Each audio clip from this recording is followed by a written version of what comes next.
It's been 2 months since the new iPhone's launched, and something really weird is happening. You can actually get your hands on the most expensive, top-of-the-line model way easier than the standard, cheaper one. Now that is not how this is supposed to work. So what's really going on here? Okay, so let's get right into it. Whether you're in the US or right here in Vietnam, it's the exact same story. The standard iPhone 17? Sold out, pretty much everywhere. And the wait times are, well, they're surprisingly long for what's supposed to be the most basic, entry-level phone. And what's crazy about this is that it's a total flip from what we usually see, right? Normally, it's the fancy Pro Max that has everyone waiting for weeks, sometimes months. But this year, nope. You'll actually be waiting longer for the base model. It's a paradox. But don't worry, it turns out this whole mystery can be cracked by looking at 3 key factors. All right, first up, the standard iPhone 17 might just be a victim of its own success. I mean, it's almost too good. See, for the very first time, Apple decided to give its most affordable flagship a killer feature, something people have been practically begging for. And here it is, the upgrade that changed everything. We're talking about the jump from a standard 60Hz display to that buttery smooth 120Hz ProMotion screen. Basically, the screen refreshes twice as fast, and trust me, once you see it, you can't go back. This was the feature that was always locked away on the expensive Pro models. By bringing it to the standard iPhone 17, Apple made it ridiculously desirable. And bam, demand just went through the roof.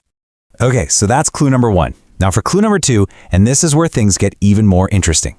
If you look at Apple's product lineup this year, you'll notice there's a giant, awkward hole smacked right in the middle of it.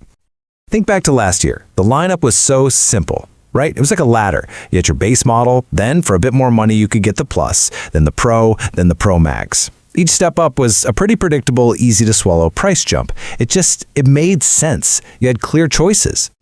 But this year, Apple took that Plus model and just, poof, it's gone. And the new phone that kinda sorta fills its place, the iPhone E, isn't just another step on the ladder. Oh no. It's a huge leap in price. It basically created this massive canyon right in the middle of their product line. So, put yourself in the shoes of someone who would have bought a Plus model last year. What do you do now? You're backed into a corner. You can either shell out a lot more cash for this new, slightly compromised iPhone E, or you can look at the standard model, which is now way better than it used to be, and save a bunch of money. For a lot of people, that was a no-brainer. They went for the standard model, which just poured more fuel on an already raging fire of demand. And that brings us to our third and final clue. It all comes down to the value proposition. You see, while the features between the standard iPhone and the Pro are getting closer and closer, the price gap between them it's just completely blown up. Just look at these numbers. Last year, upgrading from the standard 16 to the 16 Pro was a stretch, for sure, but it was doable. This year, that gap isn't a stretch, it's a chasm. We're talking a 10 million VND difference. For most people, are the Pro's extra features, like a better camera, really worth that much more money? The answer, for a lot of them, was a hard no. So you see how this all came together? It was the perfect storm. The standard model got a killer new screen, making it super appealing. The easy, middle ground option just disappeared. And the top-tier Pro model became so expensive that it was just out of reach for a lot of folks.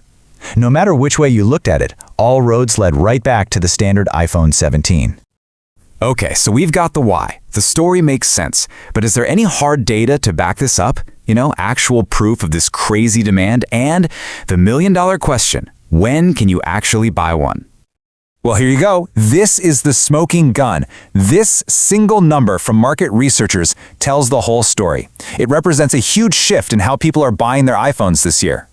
14%. That's a 14% increase in sales for the standard iPhone 17 compared to last year's model just in the first 10 days. That's not a small bump. That's huge. It proves this isn't just some little supply chain hiccup. We're talking about a genuine demand tsunami. All right, so when will it end? I'll be straight with you. Don't count on walking into a store and grabbing one before the holidays. Analysts are pretty much all agreeing that these shortages are going to last through the end of the year. Things might start to get better after the Lunar New Year, but we probably won't see stock levels and prices really stabilize until maybe April. Yeah, the second quarter of next year. And all of this leaves us with one last, kind of juicy question. Did Apple just make a huge mistake here? Did they totally underestimate how much people would want this new supercharged standard model? Or was this all part of the plan? Did they want to create this frenzy, this feeling of scarcity, even if it meant frustrating a bunch of us?